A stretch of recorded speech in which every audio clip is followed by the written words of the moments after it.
हाँ बच्चों, देखिए आज हम कक्षा 10 की जो विज्ञान का चैप्टर नंबर फर्स्ट है उसमें आगे हम देखते हैं इस वीडियो के अंदर रासायनिक समीकरण क्या होते हैं। रासायनिक रासायनिक समीकरण समीकरण क्या होते हैं। ठीक है, देखिए देखिए हमने पिछली वीडियो के अंदर एक प्रयोग किया था। हमने देखा था कि जब मैग्नीशियम के तार को हम बर्नर की सहायता से गर्म करते हैं, ठीक है, तो हमें पाउडर के रूप में मैग्नीशियम ऑक्साइड प्राप्त होती है। ठीक है, हमने ये देखा था। अब इस पूरे प्रयोग को हम वाक्य के रूप में न लिख करके यदि हम इसको शब्द समीकरण के रूप में लिखें, शब्द समीकरण के रूप में लिखें, समीकरण के रूप में यदि इसको लिखें तो इसको हम इस प्रकार लिख पाएंगे, लिखेंगे जैसे कि magnesium magnesium magnesium plus oxygen oxygen मिलकर के मैग्नीशियम मैग्नीशियम ऑक्साइड ऑक्साइड बनाते हैं। ये है शब्द समीकरण। ठीक है, मतलब कि पूरे प्रयोग को वाक्य के रूप में नहीं लिख करके शब्दों के रूप में लिखें, शब्द समीकरण के रूप में लिखें तो हम इसको इस प्रकार लिखेंगे। ठीक है, अब यदि मान लीजिए यहाँ पे हम मैग्नीशियम की जगह मैग्नीशियम का प्रतीक चिन्ह काम में लें, ऑक्सीजन की जगह ऑक्सीजन का प्रतीक चिन्ह काम में लें और मैग्नीशियम ऑक्साइड की जगह इसका फार्मूला हम काम में लें, तो इस प्रकार ये जो हमें प्रक्रम जो प्राप्त हुआ इसे कहते हैं रासायनिक समीकरण। ये है रासायनिक समीकरण। रासायनिक रासायनिक समीकरण समीकरण तो देखिए रासायनिक समीकरण क्या होता है। अब इसको क्लियर करते हैं कि जब हम अभिक्रिया के अंदर क्रिया कारकों को और उत्पादों को उनके प्रतीक चिन्हों के द्वारा, उनके फार्मूलों के द्वारा यदि प्रदर्शित करें तो प्रदर्शित करने के इस प्रक्रम को हम रासायनिक समीकरण कहते हैं। किसे कहते हैं रासायनिक समीकरण? जब रासायनिक अभिक्रिया के अंदर प्रयोग किए गए अभिकारकों को और उत्पादों को फार्मूलों के द्वारा और प्रतीक चिन्हों के द्वारा यदि हम प्रदर्शित करते हैं तो प्रदर्शित करने का ये जो प्रक्रम होता है, इस प्रक्रम को कहते हैं हम रासायनिक समीकरण। ठीक है, ये होता है रासायनिक समीकरण। देखिए हाँ बच्चों, अब हम देखते हैं कि इस रासायनिक समीकरण को लिखने की क्या विधि है, क्या तरीके हैं, वो देखते हैं। तो रासायनिक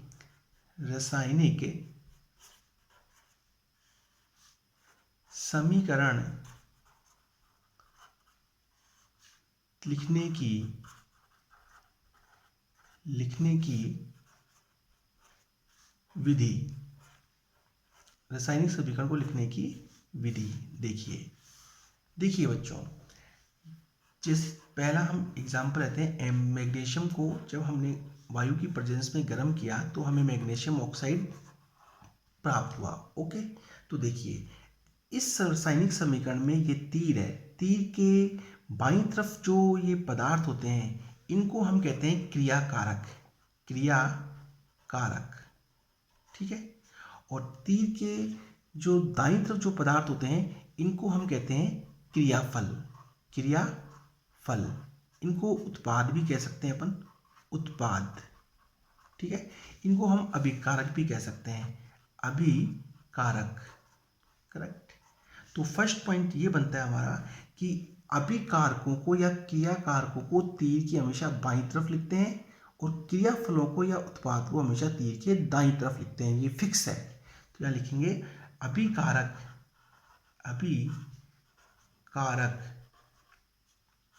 को तीर के बाईं तरफ व उत्पाद को दाईं तरफ लिखते हैं। ठीक है, दाईं तरफ लिखते हैं। ये पहला पॉइंट। सेकंड पॉइंट देखते हैं कि अगर अभिक्रिया में एक से ज्यादा उत्पाद हैं, एक से ज्यादा क्रियाकारक हैं, यदि एक से ज्यादा क्रियाकारक हैं, एक से ज्यादा उत्पाद हैं, तो उनके बीच में हम प्लस का चिन्ह लगाते हैं। जैसे कि मान लीजिए NaOH प्लस HCl, इनकी जब अभिक्रिया करवाते हैं तो हमें सोडियम क्लोराइड प्लस H2O प्राप्त होता है। तो इस अभिक्रिया में एक से ज़्यादा क्रियाकारक हैं, एक से ज़्यादा उत्पाद बन रहे हैं, तो इनको हम इनके अभिकारकों को और इन उत्पादों के बीच में हमेशा प्लस का चिन्ह लगा करके लिखते हैं।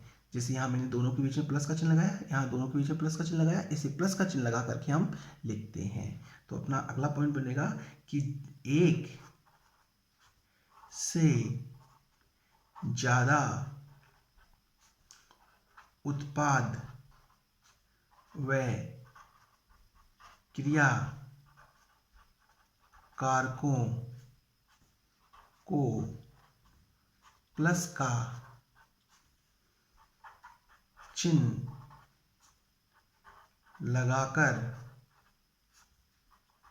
लिखते हैं।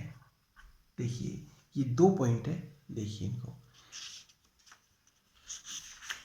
अब हमारा तीसरा पॉइंट बनता है कि अभिक्रिया के अंदर जो तीर का सिरा जो होता है, तीर का सिरा, ये जो सिरा जो है, तीर का सिरा, ये हमेशा उत्पाद की तरफ होना चाहिए। तीर का सिरा ये बता रहा है कि मैग्नीशियम और ऑक्सीजन मिलकर के मैग्नीशियम ऑक्साइड बना रहे हैं, अर्थात ये तीर का सिरा अभिक्रिया के होने की दिशा को दर्शाता है। तो नेक्स्ट पॉइंट है तीर का सिरा उत्पाद की ओर होना चाहिए। ठीक है, नेक्स्ट फोर्थ पॉइंट देखते हैं हम। देखिए बच्चों, कुछ अभिक्रियाएं ऐसी होती हैं जो एक निश्चित ताप पर, निश्चित दाब पर, ठीक है, और उत्प्रेरक की उपस्थिति में होती हैं। तो हमेशा ताप दाब इनको हम तीर के ऊपर या नीचे दर्शाते हैं। ठीक है, देखिए जैसे कि उत्प्रेरक ताप दाब को तीर के ऊपर या नीचे लिखते हैं, ठीक है। जैसे कि एक एग्जांपल लेते हैं, CaSO4 डॉट H2O, ये अभिक्रिया 373 केल्विन टेम्परेचर पर होती है। ठीक है, जिससे हमें जिप्सम प्राप्त होता है। ठीक है, जिप्सम प्राप्त होता है। तो यहाँ देखिए टेम्परेचर को मैंने यहाँ अभिक्रिया तीर के ऊपर लिखा है, आप इसको नीचे भी लिख सकते हैं। तो उत्प्रेरक, इनको हम ताप हो या दाब हो या उत्प्रेरक हो, इनमें कोई भी चीज़ हो, इनको हमेशा हम अभिक्रिया में तीर के ऊपर या नीचे लिखते हैं। ठीक है, नेक्स्ट हमारा टॉपिक पॉइंट होता है कि कुछ अभिक्रिया ऐसी होती है जिनमें गैस बनती है। ठीक है, तो जिस अभिक्रिया में गैस बनती है उसको हम कैसे लिखते हैं वो देखते हैं। जब अभिक्रिया में गैस बने तो अभिक्रिया में उत्पाद के बाद ऊपर की दिशा में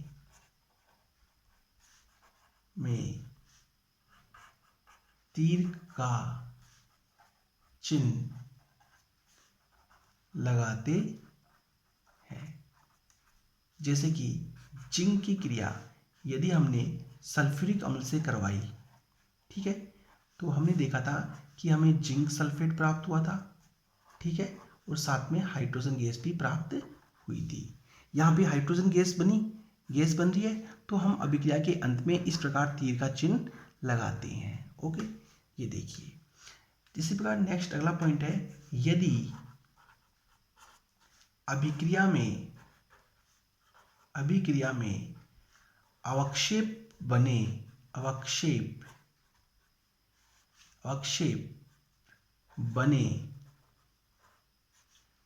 तो उत्पाद के बाद नीचे की दिशा में तीर का चिन्ह लगाते हैं। जैसे कि देखिए, अगर हम सोडियम सल्फेट की अभिक्रिया यदि हम बेरियम क्लोराइड से करवाते हैं, ठीक है, तो यहाँ पे हमें sodium chloride plus barium sulphate हमें प्राप्त होता है, ठीक है। ये बेरियम सल्फेट जो होता है ये एक प्रकार का अवक्षेप है, ये पहले भी मैंने बताया था पिछली वीडियो के अंदर, अवक्षेप होता है। तो इस प्रकार किसी अभिक्रिया में अगर अवक्षेप बनता है तो हम नीचे की ओर इस प्रकार तीर का चिन्ह लगाते हैं, करेक्ट। तो ये थे कुछ अभिक्रियाओं को लिखने के पॉइंट, ठीक है। यहाँ पर नोट, यहाँ पर RN जो मैंने लिखा है इसका मतलब है अभिक्रिया, शॉर्टकट के अंदर कंफ्यूज ना हुआ इसलिए मैंने यहाँ लिख दिया है अभिक्रिया, ठीक है। ये देखिए, तो ये अभिक्रियाओं को लिखने के कुछ फार्मूले थे, ठीक है, कुछ तरीके थे जो आपको याद रखने हैं। देखिए, हाँ बच्चों, देखिए अगला हमारा टॉपिक है कंकाली समीकरण। कंकाली समीकरण क्या होता है? देखिए हमने देखा जब मैग्नीशियम की ऑक्सीजन से अभिक्रिया करवाते हैं तो हमें मैग्नीशियम ऑक्साइड प्राप्त होता है, ठीक है। तो ध्यान से देखें तो यहाँ क्रिया कारकों के अंदर मैग्नीशियम के कितने परमाणु हैं? एक। उत्पाद के कितने परमाणु हैं? एक। तो देखिए मैग्नीशियम जो है वो क्रिया कारक के अंदर, क्रिया कारक और उत्पाद क्रिया कारक के अंदर मैग्नीशियम के कितने परमाणु हैं? एक। उत्पाद में कितने हैं? एक। अर्थात तीर के दोनों ओर मैग्नीशियम के परमाणुओं की संख्या क्या है? समान है। लेकिन हम ऑक्सीजन की बात करें, ठीक है, तत्व ऑक्सीजन की बात करें तो क्रिया कारक में कितने ऑक्सीजन के परमाणु हैं? दो। उत्पाद में कितने परमाणु हैं? एक। ऑक्सीजन के परमाणु की संख्या क्या है? समान नहीं है। तो ऐसी अभिक्रिया जिसमें तीर के दोनों ओर परमाणुओं की संख्या समान नहीं होती उसे हम कंकाली समीकरण कहते हैं।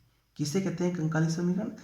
तीर के दोनों ओर यदि परमाणुओं की संख्या समान नहीं हो तो ऐसे समीकरण को हम कंकाली समीकरण कहते हैं। अब यहाँ मैग्नीशियम के तो समान है लेकिन ऑक्सीजन के समान नहीं है तो ये कंकाली समीकरण कहलाएगा। तो इसको हम कैसे लिखेंगे उसकी डेफिनेशन अगले पेज पे देखते हैं। देखिए, वह समीकरण जिसमें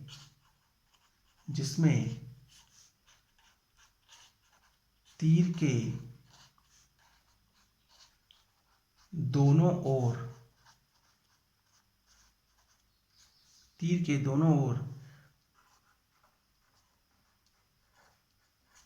परमाणुओं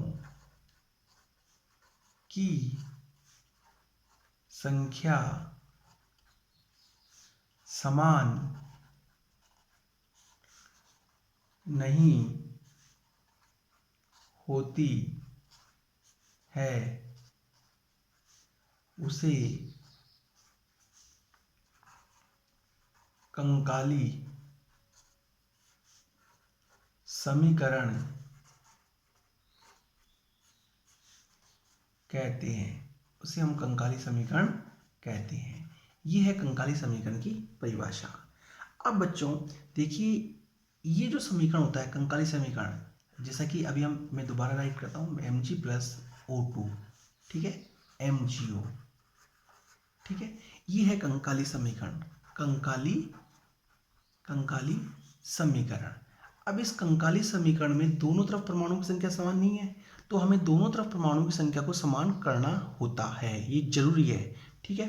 तो देखिए यहाँ पे ऑक्सीजन 2 है, यहाँ पे ऑक्सीजन 1 है, तो यहाँ 2 करने के लिए मैं इस पूरे फार्मूले को 2 से मल्टीप्लाई कर दूंगा, तो ये ऑक्सीजन 2 हो गई। लेकिन यहाँ अब मैग्नीशियम 2 हो गई और इधर तो मैग्नीशियम 1 है, समस्या आ गई। तो अब इसको 2 करने के लिए मैं यहाँ इसको 2 से मल्टीप्लाई कर दूँ, तो यहाँ देखिए मैग्नीशियम 2 है, यहाँ भी मैग्नीशियम 2 हो गई, यहाँ ऑक्सीजन 2 है, यहाँ भी ऑक्सीजन 2 हो गई। तो ये समीकरण बन गया संतुलित समीकरण, ठीक है। तो मैं इसको एक बार यहाँ पे थोड़ा सा इसको मैं यहाँ लिख दूँ, 2Mg प्लस O2, ठीक है, थोड़ा सा ये MgO, संतुलित समीकरण,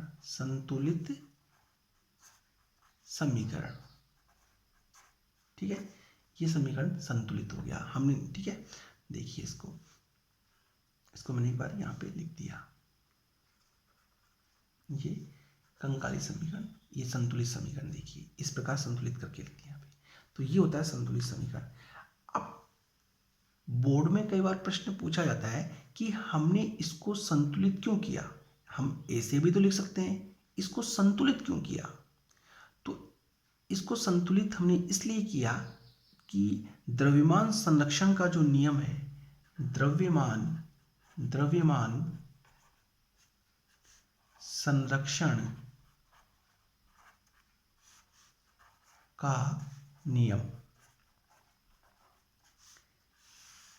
ये जो द्रव्यमान संरक्षण का नियम है, ये कहता है कि किसी भी समीकरण में तीर के दोनों तरफ क्रियाकारकों का कुल द्रव्यमान और उत्पाद का कुल द्रव्यमान बराबर होना चाहिए। ये नियम ये बात कहता है, इसलिए हमें इन समीकरणों को संतुलित करना आवश्यक है।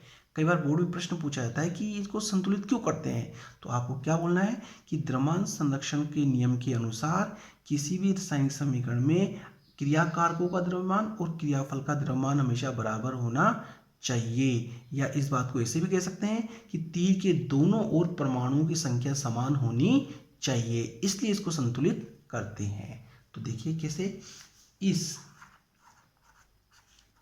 नियम के अनुसार तीर के दोनों ओर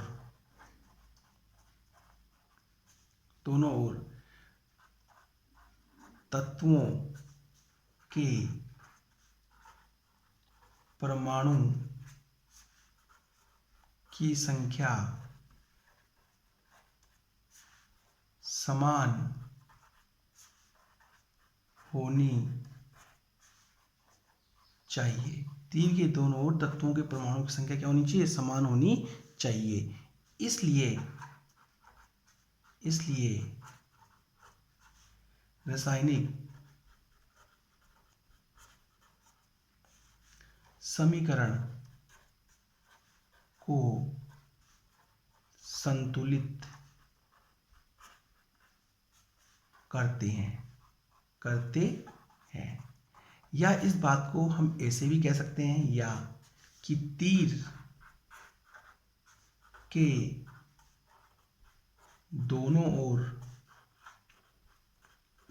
ओर परमाणु संख्या समान होनी, तीर के दोनों ओर क्रियाकारकों कारकों का कुल द्रव्यमान व क्रियाफल का कुल द्रव्यमान समान होना चाहिए। ठीक है, इस नियम के अकॉर्डिंग हम इसको संतुलित करते हैं। ठीक है, तो आपसे एग्जाम में प्रश्न आए तो आपको या तो ये लिखना है या ये लिखना है, दोनों में से कोई एक बात आपको लिखनी है। ठीक है, देखिए ये था हमारा रासायनिक समीकरण को संतुलित करना क्यों आवश्यक है। ठीक है, हाँ बच्चों, अब हमारा अगला टॉपिक आता है हीट एंड ट्रायल विधि से समीकरण को संतुलित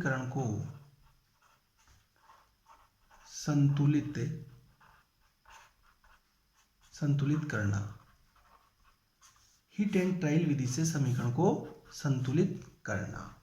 ठीक है, तो देखिए इसके लिए हम पहले के एग्जाम्पल लेते हैं। आपके सिलेबस के अकॉर्डिंग Fe प्लस H2O। ठीक है, Fe3O4 प्लस H2, ये आपकी बुक का एग्जाम्पल है। हम इसी से इस विधि को समझते हैं। तो फेरस की जब जल से क्रिया करवाते हैं तो हमें Fe3O4 और H2 प्राप्त होता है, करेक्ट। तो अब इसको इस विधि से कैसे संतुलित करेंगे वो हम यहाँ देखेंगे। ठीक है, तो देखिए बच्चों, सबसे पहले चरण फर्स्ट, सबसे पहले समीकरण में उपस्थित सभी सूत्रों के चारों ओर बॉक्स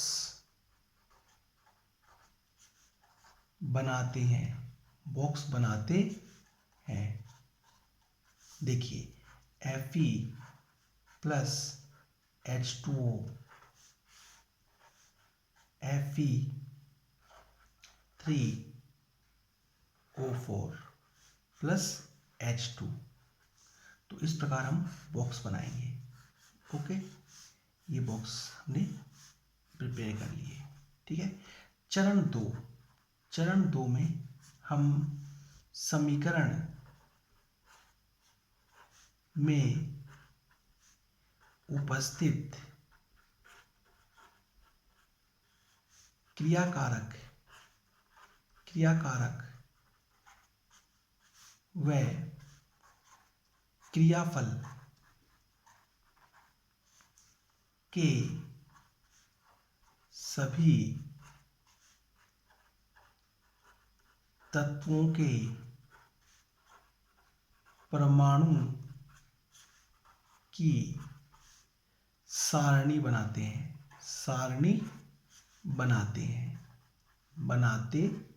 हैं। तो देखिए तत्व, क्रियाकारक और क्रियाफल। तो इस समीकरण में 3 तत्व हैं, फेरस, हाइड्रोजन और ऑक्सीजन। तो FeH और O। तो देखिए क्रियाकारकों के अंदर Fe कितने हैं? 1, ये क्रियाकारक है, इनमें ये Fe है, इसके कितने परमाणु हैं? टोटल 1, तो यहाँ मैंने 1 लिख दिया। उत्पाद में Fe के कितने परमाणु हैं? 3। हाइड्रोजन, इन क्रियाकारकों में इस हाइड्रोजन के कितने परमाणु हैं? टोटल 2, तो यहाँ 2 लिखा। यहाँ पे कितने परमाणु हैं? 2। ठीक है, अच्छा ऑक्सीजन, क्रियाकारकों के अंदर टोटल ऑक्सीजन के परमाणु कितने हैं? 1, इसमें कितने ऑक्सीजन के परमाणु हैं? 4 ऑक्सीजन के परमाणु हैं। इस प्रकार हम सेकंड चरण में सारणी तैयार करते हैं। ओके, अब हम चरण 3 लेते हैं। चरण 3 देखिए अब चरण 3 में इस समीकरण के अंदर सबसे ज्यादा परमाणु वाले यौगिक को देखते हैं, लेते हैं, सेलेक्ट करते हैं। तो देखिए सबसे ज्यादा परमाणु किसके अंदर है, इसके अंदर है। यहाँ 2 और 1 3 परमाणु है, यहाँ 1 परमाणु है, यहाँ 2 परमाणु है, यहाँ 3 और 4 7 परमाणु वाला यौगिक है। तो इसको सिलेक्ट करते हैं हम, ठीक है। और तो हम यहाँ लिखेंगे अब समीकरण में सबसे ज्यादा परमाणु वाले यौगिक को लेते हैं एवं उस यौगिक में से उस परमाणु को लेंगे उस तत्व को लेंगे, तत्व को आएगा यहाँ पे, तत्व को लेंगे जिसके परमाणु ज्यादा है। तो देखिए इस समीकरण में सब में हम लेते हैं Fe3O4 यौगिक में ऑक्सीजन को चुनते हैं। देखिए सबसे ज्यादा परमाणु वाला यौगिक ये हो गया, और इसमें सबसे ज्यादा परमाणु किस तत्व के हैं, ऑक्सीजन के, इसलिए हम यहाँ ऑक्सीजन को लिया। तो अब हम क्या करेंगे, ऑक्सीजन को संतुलित करते हैं, संतुलित, ठीक है। तो देखिए क्रियाकारक, क्रियाफल,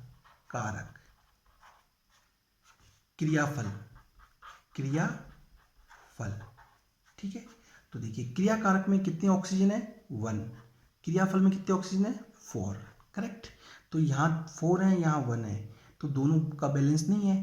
तो अब इनको बैलेंस करने के लिए हम क्या कर सकते हैं, तो हम क्रियाकारकों में यदि इसको 4 से मल्टीप्लाई कर दें, ठीक है, तो ये दोनों बैलेंस हो जाएंगे, ठीक है। तो ये 4 और इधर भी 4, करेक्ट। तो अब हम यहाँ इसको कैसे लिखेंगे, इस वाले समीकरण में Fe प्लस, यहाँ हमने हाइड्रोजन को 4 किया था तो 4H2O, ठीक है, तीर का चिन्ह, ठीक है।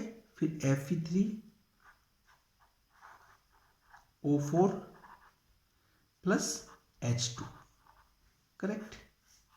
ये देखिए तो यहाँ हमने क्रियाकारकों के अंदर 4 से मल्टीप्लाई किया है, तो यहाँ क्रियाकारक के अंदर हम यहाँ 4 लगाएंगे, जैसे यहाँ 4 नहीं था मैंने यहाँ 4 लगा दिया, करेक्ट। ये हो गया हमारा चरण 3। देखिए अब हम चरण 4 देखते हैं, चरण 4 देखिए अब हम चरण 4 में तो हमारा पहले एक बार ये लिखते हैं Fe, ये लिख लेते हैं हम, प्लस 4H2O, ठीक है, ये है Fe3O4 प्लस H2, ठीक है, Fe3O4H2। तो देखिए ये हमें प्राप्त हुआ था। तो अब चरण 4 में हम Fe और हाइड्रोजन दोनों में से किसी एक को हम संतुलित करते हैं। तो हम यहाँ हाइड्रोजन को संतुलित करते हैं, H को संतुलित करने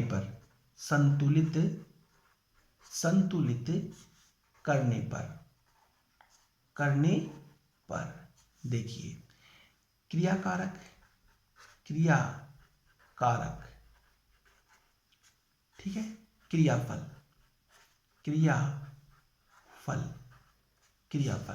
तो यहाँ हाइड्रोजन कितने हैं क्रियाकारकों के अंदर, 8, यहाँ हाइड्रोजन कितने हैं, 2 हैं, करेक्ट। तो देखिए हम 8 इसको इक्वल करने के लिए यहाँ क्या करेंगे, इसको 4 से मल्टीप्लाई कर देंगे। तो यहाँ हमने क्रियाफल में हाइड्रोजन को 4 से मल्टीप्लाई कर दिया। तो अब हम यहाँ इसको लिखेंगे Fe, ठीक है, प्लस 4H2O, 4H2O, ठीक है, तीर का सिरा, Fe3O4, ठीक है। अब यहाँ हमने क्रियाफल में 4 से मल्टीप्लाई किया था, तो यहाँ 4 से इस फार्मूले को मल्टीप्लाई कर देंगे, 4H2, ठीक है, ये 4H2, ठीक है। तो हमें अब ये समीकरण इस प्रकार प्राप्त हुआ आगे संतुलित करने पर, ठीक है। अब हम अगले चरण 5 के अंदर हमने हाइड्रोजन को संतुलित किया, ऑक्सीजन को संतुलित किया, अब हमारा बचा फेरस। फेरस को हमें संतुलित करना है, तो चरण 5 में Fe को संतुलित करने पर, संतुलित करने पर, तो देखिए पहले टेबल बनाते हैं अपन, क्रियाकारक, क्रियाकारक, ठीक है, इधर क्रियाफल, क्रियाफल, ठीक है। तो क्रियाकारक में Fe कितने हैं, 1, क्रियाकारक में, क्रियाफल में कितने हैं, 3, ठीक है। तो इसको संतुलित करने के लिए, बैलेंस करने के लिए हम क्या करेंगे, क्रियाकारकों को 3 से मल्टीप्लाई करेंगे, 1 × 3 बराबर 3, करेक्ट। तो अब हम इसको क्रियाकारकों को में 3 से इसको मल्टीप्लाई किया है, तो यहाँ क्रियाकारक का जो फार्मूला है इसको 3 से यहाँ पे मल्टीप्लाई कर देंगे, तो देखिए 3Fe, ठीक है, प्लस 4H2O, ठीक है, Fe3O4 प्लस 4H2, देखिए 4H2, ठीक है। तो इस प्रकार हमने तीनों तत्वों को संतुलित किया यहाँ पे चरण 5 के अंदर। अब हम ये रियल में संतुलित है नहीं है, इसके लिए वापस हम सारणी तैयार करते हैं, ठीक है। संतुलित समीकरण की जांच के लिए पुनः सारणी तैयार करते हैं, सारणी तैयार करते हैं। देखिए क्रियाकारक, क्रियाकारक, ठीक है, क्रियाफल, क्रियाफल, क्रियाफल। तो देखिए क्रियाकारकों के अंदर Fe, H और ऑक्सीजन। Fe कितने हैं, 3, इसमें Fe कितने हैं, 3। मेरा कहने का मतलब Fe के कितने क्रियाकारकों के अंदर कितने परमाणु हैं, 3, उत्पाद के अंदर कितने परमाणु हैं, 3, करेक्ट। अच्छा हाइड्रोजन की बात करते हैं, क्रियाकारकों के अंदर टोटल कितने हाइड्रोजन है, 4 दूनी 8, इसको इससे मल्टीप्लाई करेंगे तो 8, तो यहाँ 8 हाइड्रोजन। उत्पाद के अंदर कितने हैं, 4 दूनी 8 हाइड्रोजन, ठीक है। अच्छा ऑक्सीजन की बात करें तो यहाँ ऑक्सीजन क्रियाकारकों में टोटल ऑक्सीजन के कितने परमाणु हैं, 4, ये पूरा फार्मूला 4 से मल्टीप्लाई हो रहा है, तो ये 4 हो गए, ये 4, ठीक है। इधर कितने हैं, 4। तो हमने देखा क्रियाकारकों के अंदर और क्रियाफल दोनों के अंदर तत्वों के परमाणु की संख्या क्या है, समान है, तो अब हम कह सकते हैं ये समीकरण क्या हो गया, संतुलित समीकरण हो गया। तो इसको इस प्रकार हम समीकरण को संतुलित करते हैं। ये जो विधि है, इस विधि को कहते हैं हम हिट एंड ट्रायल विधि, हिट एंड ट्रायल विधि। समीकरण को इस प्रकार संतुलित करने की विधि को हिट एंड ट्रायल विधि कहते हैं, हिट एंड ट्रायल विधि कहते हैं, ट्रायल विधि कहते हैं, ठीक है, हिट एंड ट्रायल विधि कहते हैं। अब देखिए चरण 6 जो है, इसमें हम और कुछ भी ऐड कर सकते हैं, जैसे समीकरण को अधिक जानकारी प्रदान करने वाला बनाने के लिए, प्रदान करने वाला बनाने के लिए क्रियाकारक व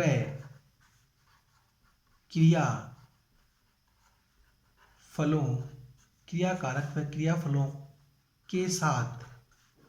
के साथ उनकी भौतिक अवस्था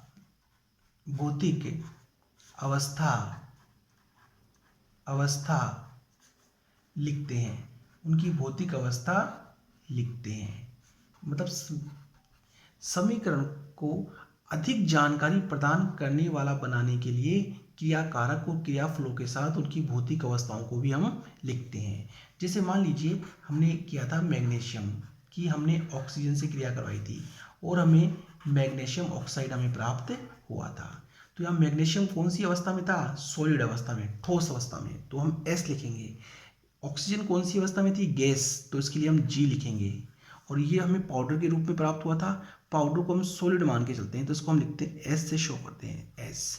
तो इस प्रकार देखिए हमें इस समीकरण में ये पता चल रहा है कि ये क्रियाकारक कौन सी अवस्था में है, ये कौन सी अवस्था में है और ये कौन सी अवस्था में है। ठीक है। और चरण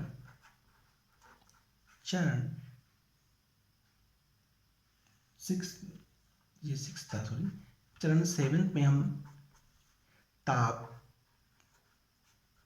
दाब, उत्प्रेरक को समीकरण में तीर के ऊपर या नीचे लिखते हैं। ठीक है। जैसे कि MgS प्लस O2, ठीक है, MgO। ठीक है। तो यहाँ ताप, दाब या उत्प्रेरक हमेशा तीर के ऊपर या नीचे लिखते हैं। तो देखिए बच्चों, ये है किसी भी रासायनिक समीकरण को संतुलित करने की हिट एंड ट्रायल विधि। ठीक है। तो ये एग्जाम में पूछी जाती है कई बार, तो इसको देखिए। हाँ बच्चों, आज हम इस वीडियो में इस पार्ट के अंदर इतना ही करेंगे। नेक्स्ट वीडियो के अंदर हम देखेंगे रासायनिक अभिक्रियाओं के प्रकार। ठीक है। अगर ये वीडियो आपको पसंद आई हो तो इसे प्लीज़ सब्सक्राइब करिए। ठीक है। और अगले टॉपिक के लिए आप इसकी चैप्टर की पार्ट 3 सर्च करें, देखिए।